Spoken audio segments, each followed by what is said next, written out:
Important questions की series में हम आ गए हैं चैप्टर नंबर 12 विद्युत पर।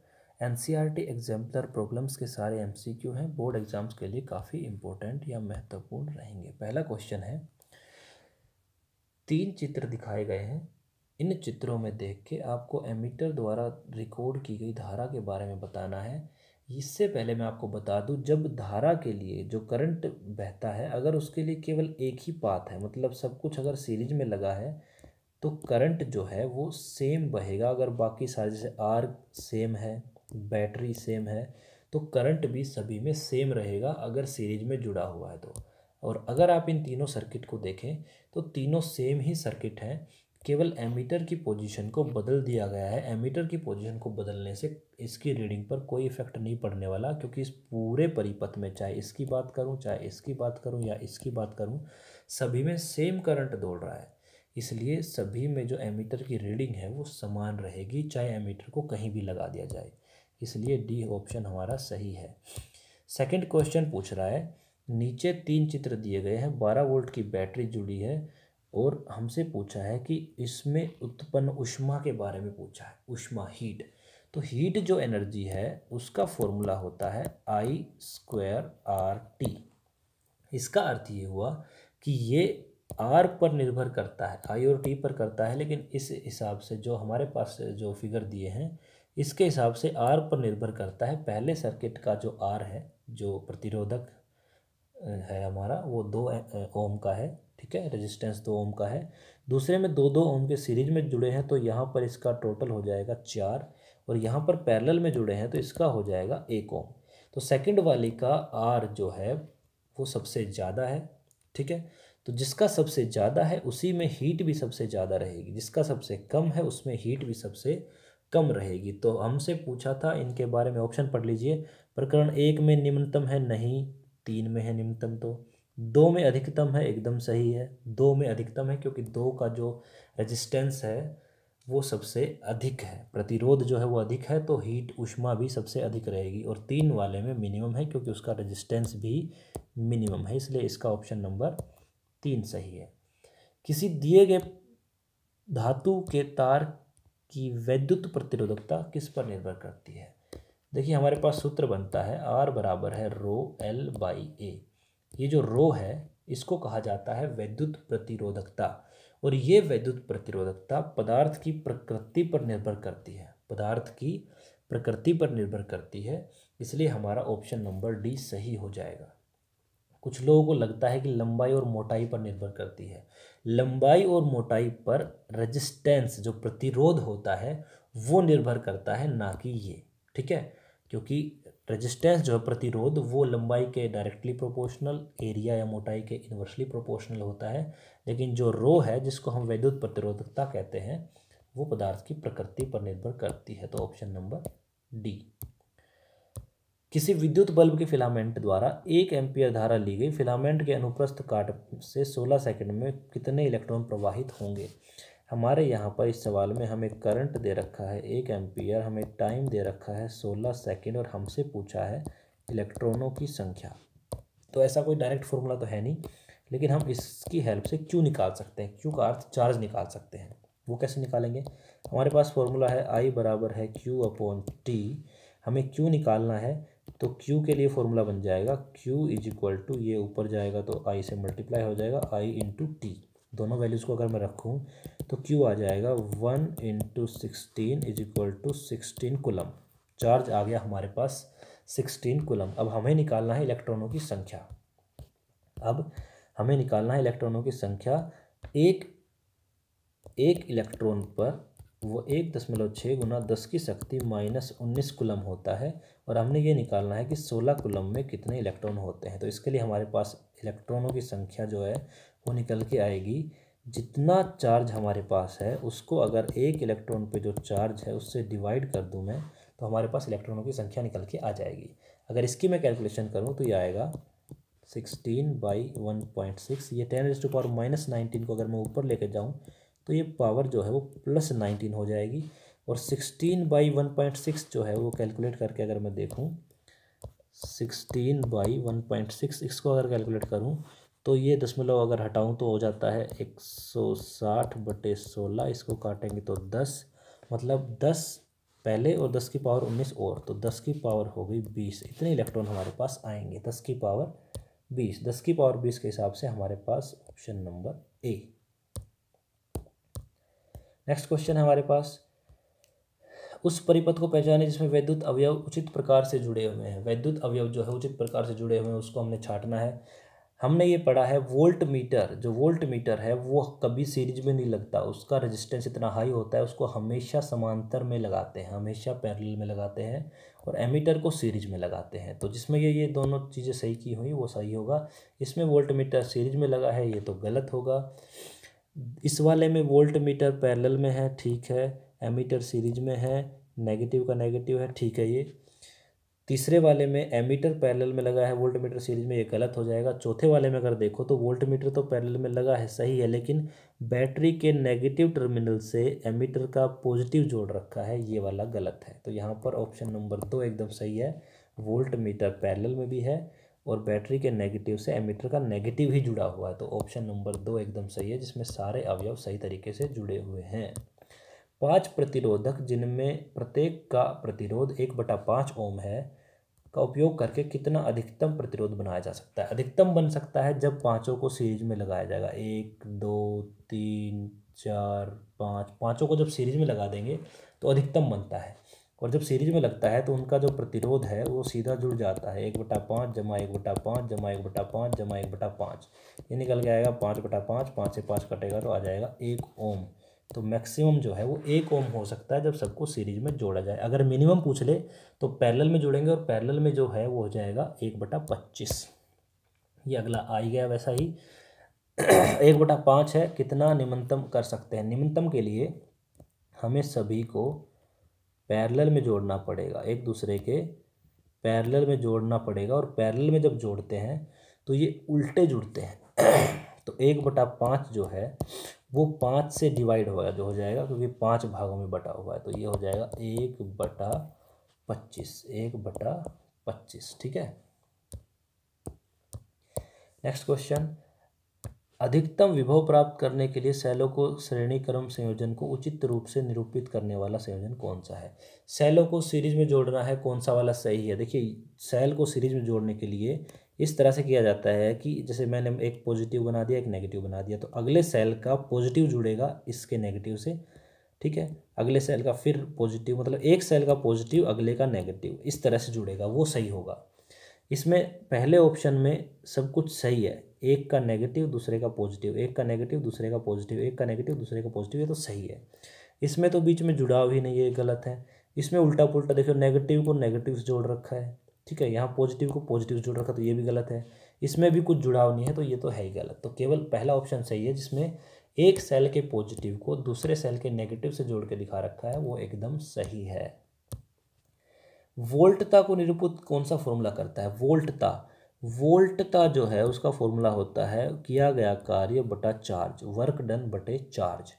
अब यहाँ पर चार्ज के रूप में कोई फॉर्मूला नहीं है, यहाँ पर करंट और समय के रूप में है, तो हम एक और फॉर्मूला यूज कर लेंगे कि करंट बराबर है चार्ज बटा टाइम, या फिर मैं कहूँ चार्ज बराबर है करंट गुना समय। तो इस क्यू की जगह मैं ये रख देता हूँ, तो मेरे पास निकल के आएगा V बराबर है W बटा I इंटू टी। मतलब ऊपर कार्य, नीचे करंट और समय, ऊपर कार्य ये रहा करंट इंटू समय, तो ऑप्शन नंबर ए हमारा सही है।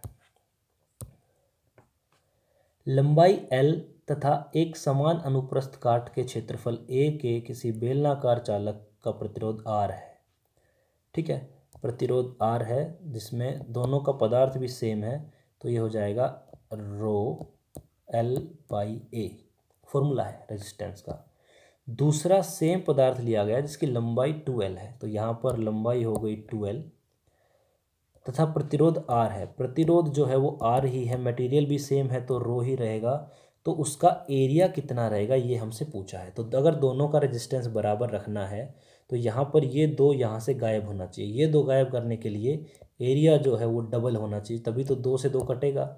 तो एरिया जो है वो 2A के बराबर होगा, एरिया जो है वो 2A के बराबर होगा, तभी दोनों के दोनों जो प्रतिरोध है वो समान होंगे, तो 2A वाला फॉर्मूला हमारे पास है, ऑप्शन नंबर सी। ये काफ़ी इम्पोर्टेंट क्वेश्चन है और थोड़ा सा घुमा के पूछा हुआ है। एक ग्राफ दिया हुआ है, ग्राफ को देख के हमने बताना है कि R3, R2, R1 इनमें से कौन बड़ा है कौन छोटा है। तो देखिए रेजिस्टेंस जो होता है, प्रतिरोध, उसका सूत्र होता है V/I। V/I, अगर V की वैल्यू ज़्यादा है, I की वैल्यू कम है, तो वो रेजिस्टेंस ज़्यादा होगा। ये सिंपल सी बात है। इस ग्राफ में असल में हम वोल्ट को हमेशा इस साइड डिनोट करते हैं और आई को हमेशा इस साइड डिनोट करते हैं, लेकिन इसने उल्टा किया हुआ। तो ऐसे केस में अब क्या किया जाए, केवल फॉर्मूला याद रखिए, R बराबर है V/I, वही ज़्यादा होगा। तीनों को कंपेयर करने के लिए हम एक सीधी लाइन खींच लेते हैं जो तीनों को टच करे। जहाँ पर R3 टच हो रहा है उसको मैं यहाँ पर कनेक्ट करूँगा, ये हो जाएगा V3 वोल्टेज। जहाँ पर R2 कर रहा है वो वोल्टेज हो जाएगा V2, और जहाँ R1 टच कर रहा है वो हो जाएगा V1, और करंट सभी केस में समान है। तो पहला है V3/V, V3/I, ये मेरा निकल के आया R3। अब इस केस में अगर आप देखें तो V3 की वैल्यू ज़्यादा है, V2 की वैल्यू उससे कम है, और V1 की वैल्यू सबसे कम है। इसका अर्थ ये हुआ अगर V3 ज़्यादा है, बड़ा है, तो R3 भी बड़ा है, फिर R2, फिर R1। तो R3 सबसे बड़ा, R2 बीच में, R1 सबसे छोटा। इस तरह से हम इस सवाल को निकाल सकते हैं। ऑप्शन सी इसका सही आंसर रहेगा।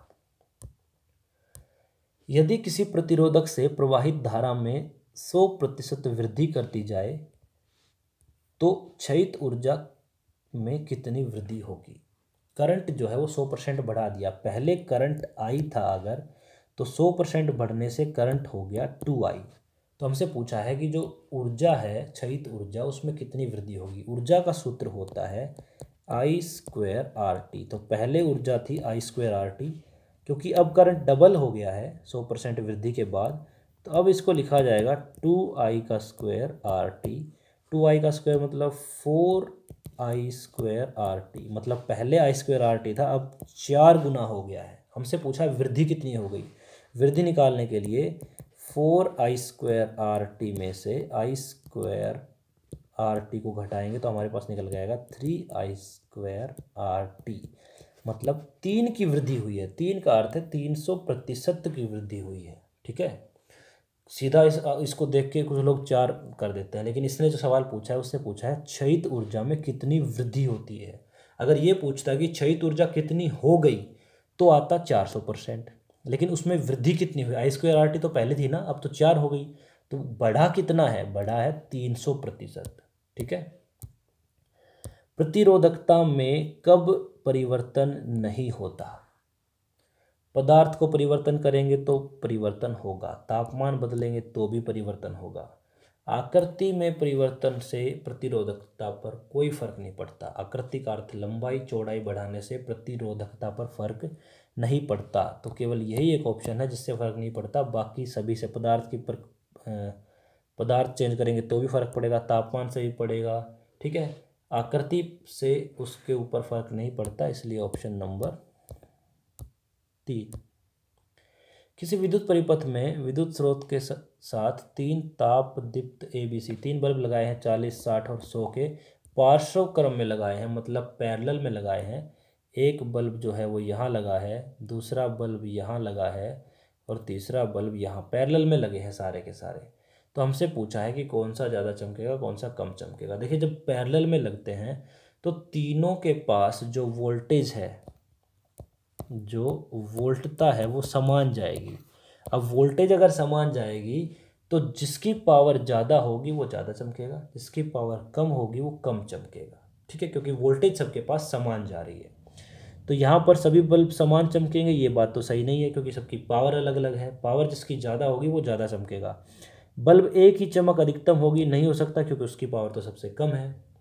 बल्ब बी की चमक बल्ब ए के मुकाबले अधिक होगी, बल्ब बी की चमक ए के मुकाबले अधिक होगी, बिल्कुल होगी, क्योंकि 60 वाला ज़्यादा तेज चमकेगा, 40 वाला कम चमकेगा। ठीक है, तो ऑप्शन नंबर 3 जो है सी हमारा सही है।